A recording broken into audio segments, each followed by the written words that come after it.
It was a surprise and a little bit of a scary one to be asked to talk about my one day of meeting Fethullah Gülen. It's a very different story than what everyone else has talked about, and I'll just start.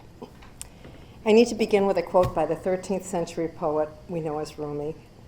"Be grateful for whoever comes," he said, "because each has been sent as a guide from beyond. If ever there was a guide from beyond, surely it was Fethullah Gülen." I only met him once, and my strong perception was that this possible guide from beyond was the saddest human being I had ever met. His face, his posture, his aura, composed as he was, revealed what I perceived to be a grief that I haven't forgotten. Fethullah Gülen agreed to an interview for my film Love is a Verb, and my producer Hakan arranged a meeting. The first meeting was canceled due to Mr. Gülen's precarious health. The second meeting looked like it too would be canceled, even though we were already in Pennsylvania and waiting impatiently in a hallway for his doctors to make a decision. I already knew of his life and his work in education and healthcare, the amazing diaspora of individuals he had influenced who risked their lives to do his work. I knew of his personal bravery in confronting dogma in education, politics, and religion. And I knew that his success in media, business, philanthropy, and real estate was nothing short of miraculous. I also knew that the price he paid was exile in the Poconos Mountains, where he lived in 2 rooms with a mattress on the floor, a prayer mat, bookshelves, and silence. As we waited, the people who lived and worked on the estate greeted us hesitantly. Everyone seemed a little nervous about whether or not Mr. Gülen would be available to us or not, and the buildup was more than a little overwhelming. Finally, someone called us into a large room, and we assumed our places to the left of his chair. I sat strategically next to his friend Sabahattin, a man who came in from Turkey for the occasion.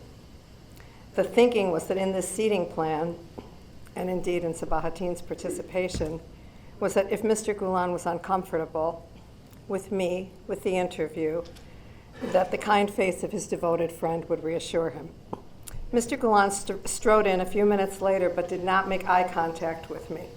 I was a little unnerved, and so I didn't get up to shake his hand.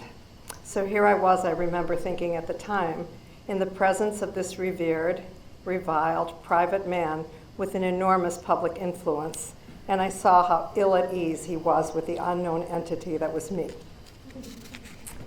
Gravely taking his seat without looking at me, Mr. Gülen was clearly not looking forward to our chat.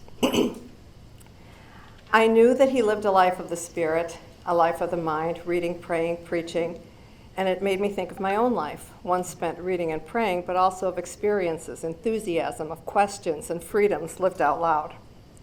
I realized in that moment that my very being must have seemed noisy in such a quiet place, even though I hadn't said anything yet. Now I wonder what he thought about me on that day, a stranger, an American, a woman leaning forward expectantly without quite knowing what to expect.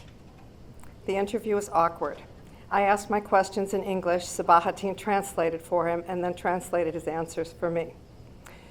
His word use was surprisingly to me flowery, poetic maybe, but indirect. Room was left for interpretation, for consideration. These are things that journalists don't like. But this wasn't quite journalism. I was working with Niagara and Hakan to create a portrait of the work of Hizmet as a working model of goodness. Still, it was not a great interview, maybe the worst one in my career.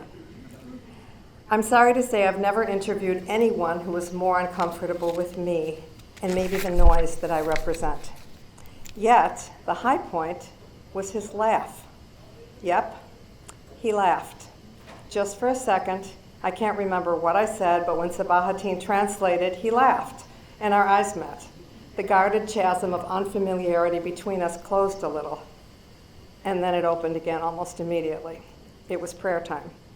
Mr. Gülen agreed to allow us to film him and his students in prayer, but without me. Confused, I allowed myself to be shuffled off to another room to watch from a distance, and it just felt like another barrier between us. I learned a lot from that experience, and I'm deeply touched every time I remember that day as new details and new clues reveal themselves in terms of what our meeting ultimately meant. Almost. Almost done. Journalism and documentaries are about the 5 W's: who, what, when, where, and why. But on that day, through my experience with Mr. Gülen, I realized that meaning matters just as much and maybe more. What did it mean to Mr. Gülen to share himself in this way? What would it mean to our viewers? We could only offer a glimpse, and so the glimpse we offered had to be right. It felt very high stakes, and I was not confident about our interaction. In retrospect, that interview quietly modeled the difficulties and rewards of dialogue. I walked away not knowing him any better. He walked away knowing me even less. Yet I realized that both of us showing up was just a start. We live in a world oscillating between misunderstandings and violence, and there's only so much any one person can do, but we can all just show up and observe and try to understand each other. Mr. Gülen's sadness was so authentic that I was unnerved at the authenticity, and now his grief for the world is our grief. But I choose to think he's still a guide from beyond, in the beyond, and the flowery language in his books and papers may leave room for interpretation, consideration, for a reason.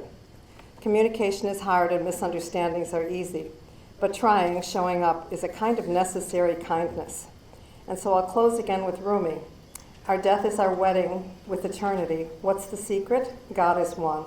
I pray that Mr. Gülen is at peace now, that he has discovered joy and the pleasure of laughing. And I pray that the rest of the world will now discover him.